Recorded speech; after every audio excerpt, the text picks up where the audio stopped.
ஹல்லேலூயா. அன்பானவர்களே, ஆச்சரியமாகும். உலக வரலாற்றிலே ஏதாவது ஒரு சமய தலைவர் நான் உங்களிடம் அன்பு கூறியது போல நீங்கள் ஒருவரை ஒருவர் அன்பு செலுத்துங்கள் என்று சொன்னா எந்த சமய தலைவருக்கும் முடியாதது. நான் உங்களிடம் அன்பு செலுத்தியது போல நீங்கள் எல்லாரும் அன்பா இருக்க வேண்டும், நீங்கள் ஒருவரை அன்பு செய்ய வேண்டும். இதெல்லாம் சொல்றதுக்கு ஈஸி, யார் வேணாலும் சொல்லலாம். ஆனால் நான் உங்களை அன்பு செஞ்சது போல நீங்கள் ஒருவர் அன்பு செய்ய வேண்டும் என்று யாராலும் சொல்ல முடியாது. பல காரணங்கள் உண்டு.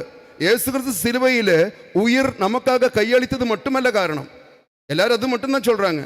இயேசு கிறிஸ்து நமக்காக உயிர் விட்டார், நம்ம மீட்புக்காக தன்னை அர்ப்பணித்தார், ஆதலால் அவருடைய அன்பு சிறந்த அன்பு, சந்தேகமே கிடையாது, உண்மைதான். ஆனா இந்த கடைசி ஸ்டெப் வர்றதுக்கு முன்னாடி அவர் நிறைய ஸ்டெப்புகள், அன்பினுடைய மன்னிப்பினுடைய ஸ்டெப்புகள் நமக்கு காமிச்சு கொடுத்திருக்கிறாங்க.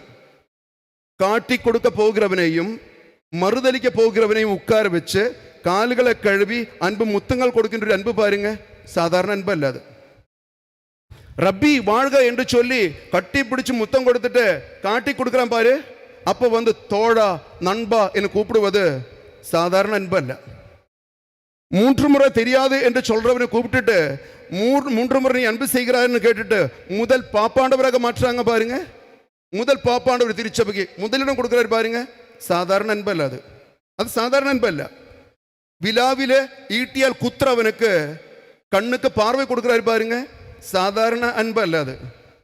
காரி துப்புறவனையும் கன்னத்தில் அரைகிறவனையும் பார்த்துட்டு அப்பா தெரியாம செய்யறாங்க மன்னிச்சுக்கோங்கன்னு சொல்றாரு பாருங்க, சாதாரண அன்பு அல்லது.